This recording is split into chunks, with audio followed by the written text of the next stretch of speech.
Todo ocurrió una cálida noche de verano, de esas en las que, aunque la temperatura es agradable e invita de dar un largo paseo bajo la luz de las farolas, da la sensación de que todo el mundo se ha puesto de acuerdo para encerrarse en casa.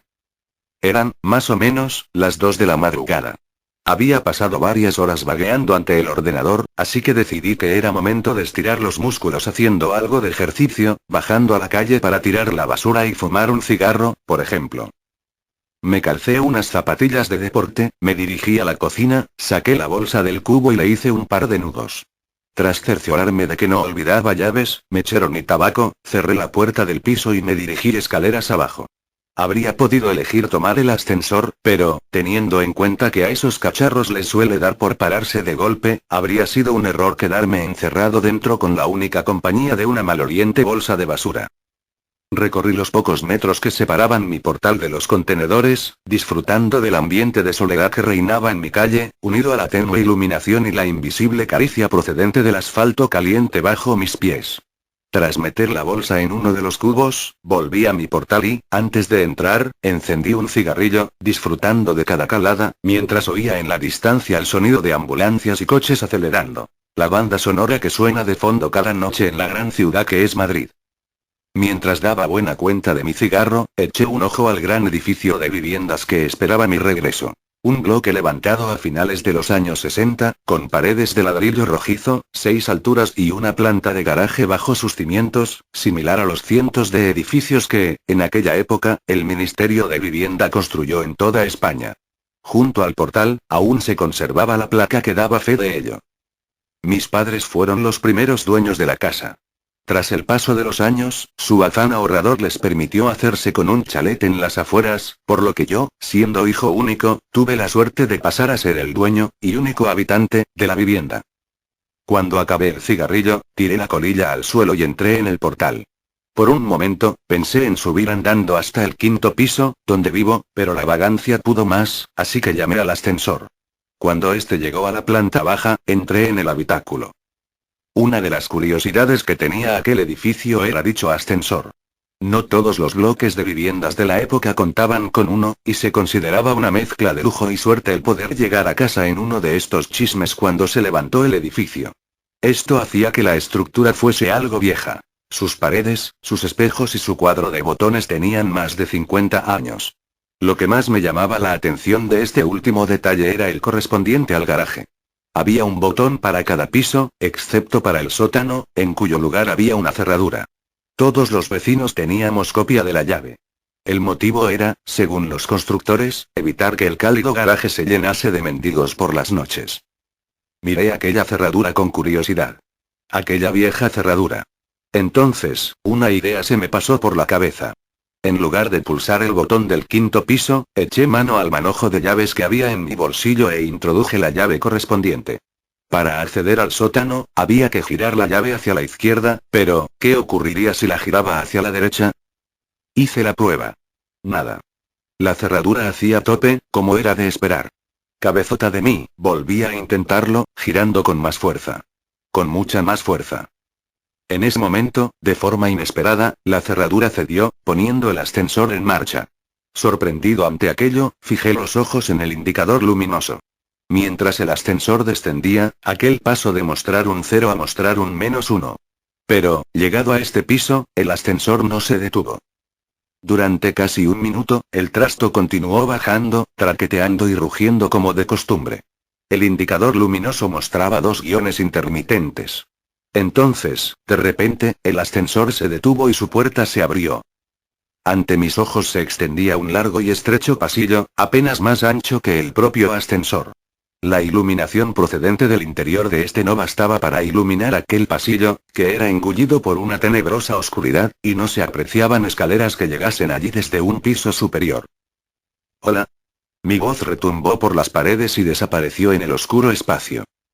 A pesar de que la situación me imponía algo de respeto, la curiosidad ante el nuevo sótano recién descubierto pudo más. Decidido a investigar aquel lugar, encendí mi mechero y abandoné la protectora luz del ascensor. Me giré por un momento, y vi que, en aquella planta, no había botón para llamar al ascensor, sino una cerradura. Mosqueado, continué avanzando hacia la oscuridad. El ambiente era denso y húmedo, acompañado de una ligera fetidez. A unos 20 metros, el pasillo torcía hacia la derecha, desembocando en una galería a la que daban varias puertas, como en las cárceles que salen en las películas. Algunas puertas estaban cerradas y otras abiertas, y el suelo estaba lleno de polvo, cristales rotos y otros objetos. La mugre que invadía el lugar me disuadió de palpar la pared en busca de interruptores de luz, por lo que confié en la pequeña llama que portaba en mi mano. Al internarme en la galería, me agaché y acerqué mi mechero al suelo para examinar con más detalle qué eran aquellos pequeños bultos que pisaba irremediablemente a cada paso. Descubrí jeringuillas, trozos de probetas, piezas de rompecabezas infantiles, muñecas y aquello resultaba de lo más tétrico. Me incorporé nuevamente, disponiéndome a analizar las pequeñas dependencias que rodeaban la galería. Uno de los detalles que percibí fue la falta de ventilación o iluminación exterior. Aunque era noche cerrada, no había rastro de salidas al exterior por las que se colase la luz de las farolas, ni ninguna corriente de aire que hiciese vibrar a la llama de mi mechero. Aquel era un lugar completamente cerrado, y a saber a cuántos metros bajo tierra me encontraba en aquel momento. Recorrí varias de las salitas, y vi que todas tenían elementos en común. Pequeños, anticuados y oxidados camastros, mesitas y sillas. Y material médico. El lugar estaba infestado de gasas, correas, pastillas desperdigadas por el suelo y aquello parecía un hospital en miniatura. Un hospital antiguo y fantasmagórico, detenido en una época pasada, en el que la acumulación de polvo es el único indicador del paso del tiempo. Aún me arrepiento de entrar en una de aquellas dependencias. La luz del mechero mostraba, sobre el mugriento colchón, un bulto del tamaño de un ser humano, envuelto en ropa de hospital. Me acerqué sigilosamente, temiendo lo peor, y arrimé el mechero al gran objeto. El aumento de luz mostró una escena horripilante. Rodeado de heces y manchas de orina, se mostraba ante mí un cadáver humano en posición fetal que me daba la espalda. El hedor era insoportable. Reprimí una arcada mientras permanecía en cuclillas, ante aquella dantesca escena. De repente, el terror invadió mi cuerpo. Aquel cuerpo se giró de forma brusca y, lo que en principio había clasificado como humano, mostró ser algo diferente, indefinido e indescriptible. El cuerpo de aquel ser estaba cubierto de llagas y heridas. En lugar manos y pies, sus extremidades se encontraban rematadas por muñones violáceos, y extrañas deformidades y bultos recorrían su tronco, dándole un aspecto monstruoso. Pero lo peor era su rostro. Sus ojos, grandes e inyectados en sangre, estaban protegidos por unos párpados abultados y sin pestañas. En lugar de pelo, su cabeza poseía infinidad de cicatrices y grapas que partían desde sus pobladas cejas y sienes y se perdían hacia su nuca. Sus orejas, irregulares y enormes, no mostraban pliegue alguno, dotando al ser de un aspecto simiesco. Tampoco poseía nariz, y de sus orificios nasales surgían 2 hilos de sangre reseca. Rematando aquel cuadro tan desagradable, se encontraba su boca. Un orificio de comisuras agrietadas, sin labios, de cuyo interior carente de dientes y lengua, provenía el peor olor a podrido que he percibido en mi vida. Sus ojos se fijaron en los míos, y de su garganta surgió un bramido gutural, ronco y a la vez potente. Grité. Grité con todas mis fuerzas y mi voz se entremezcló con la del monstruo. Teniendo en cuenta la postura en la que me encontraba, caí de espaldas sobre el mugriento suelo, y el mechero se escapó de mi mano, dejando el lugar en la más absoluta oscuridad. Mientras palpaba el suelo en busca del mechero, oí cómo crujían los muelles del colchón y, antes de que pudiese reaccionar, aquel despojo se me echó encima, lanzando una vez más su aterrador alarido. Sentí su aliento contra mi rostro, mientras apestosa saliva caía sobre mi frente, y un escalofrío me recorría de arriba a abajo. Cejé en mi empeño de hacerme con el mechero y pataleé con todas mis fuerzas, tratando de zafarme del horripilante ser. Me arrastré unos metros hacia atrás, me levanté y salí de la estancia, a oscuras, tratando de recordar la disposición de aquella planta, temiendo tropezar o dar de bruces con alguna de las paredes. Mientras huía en dirección al ascensor, pude oír cómo aquello se arrastraba entre los cristales rotos del suelo, siguiendo mis pasos. Llegué al pasillo y sentí que volvía a la vida cuando me invadió la luz encendida del ascensor abierto.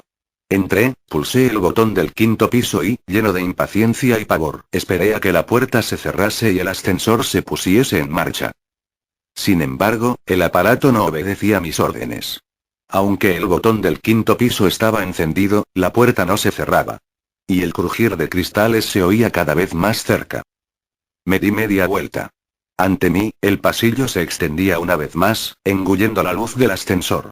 Sin embargo, ahora no sentía curiosidad ante aquella escena. Sentía verdadero horror. Quería huir de allí. Y el ascensor no se movía. De repente, se hizo el silencio. Estaba tan aterrorizado que todos mis músculos se agarrotaron. En ese momento, el ser surgió del pasillo oscuro, arrastrándose con una velocidad y una pericia insólitas. Venía hacia mí, mientras gruñía, jadeaba y chillaba como ninguna criatura conocida. Apreté repetidamente el botón del 5.º piso, con pulso tembloroso, mientras el miedo me hacía llorar y la criatura se aproximaba rápidamente. Cuando estaba a punto de entrar en el ascensor, agité mi pierna ante él, lo que le hizo retroceder atemorizado, sin que apartase la vista de mis ojos en ningún momento. En ese instante, las puertas se cerraron y el ascensor comenzó su ascenso. Fijé la vista en el indicador luminoso. Los dos guiones parpadeantes dieron paso a un -1, luego a un 0, un 1, etc. Algo más calmado, me miré en el espejo y fui consciente de mi aspecto. Mi rostro estaba cubierto de una mezcla de baba y mucosa sanguinolenta, mezclada con mis propias lágrimas.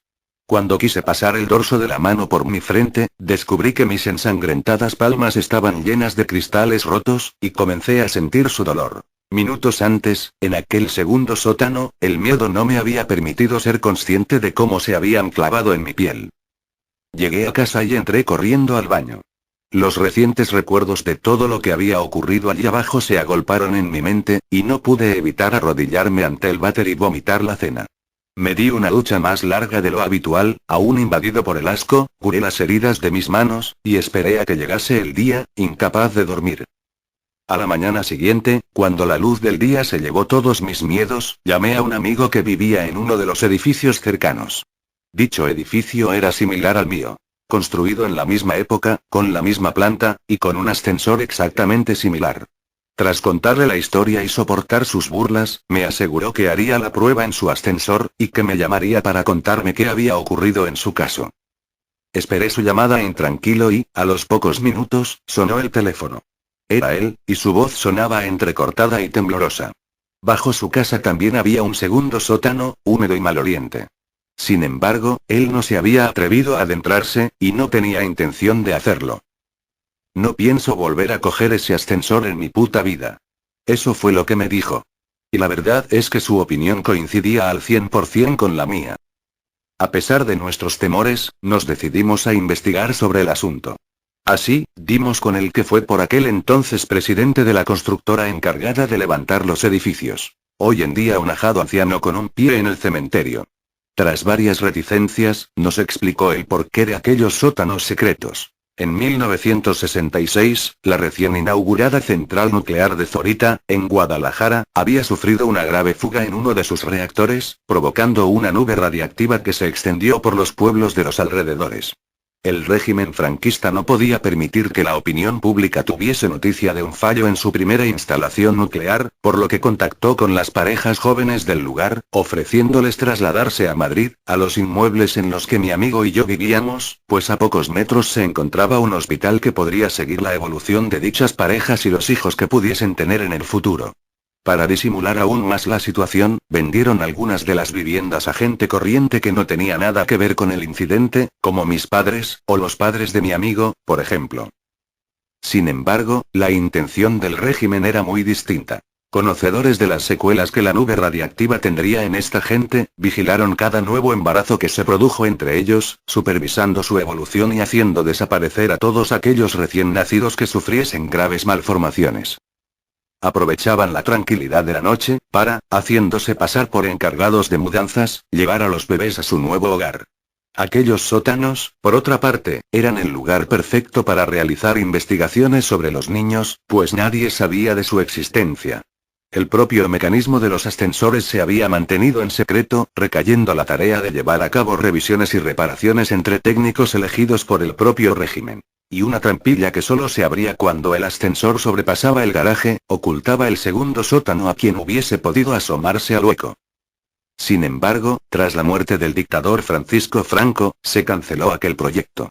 Tratando de arrojar tierra sobre el asunto, los sujetos en experimentación fueron sacrificados, y toda documentación relativa al proyecto fue destruida. Casi todos los cabos quedaron atados. ¿Cómo que casi todos los cabos? Preguntamos mi amigo y yo a aquel hombre. Sí, dijo él. Resulta que, una vez, aprovechando el revuelo de los últimos días, mientras todo el mundo corría arriba y abajo tratando de hacer desaparecer pruebas y evidencias, uno de los niños desapareció sin dejar rastro, y nadie más volvió a saber de él. Mi amigo y yo nos miramos, aterrados. Nos despedimos del viejo y volvimos a nuestras casas. Y desde entonces, no he vuelto a subirme a un ascensor. Y, por si a alguien le interesa, vendo mi casa. Es un quinto piso, muy luminoso. Y, además, tiene ascensor y garaje.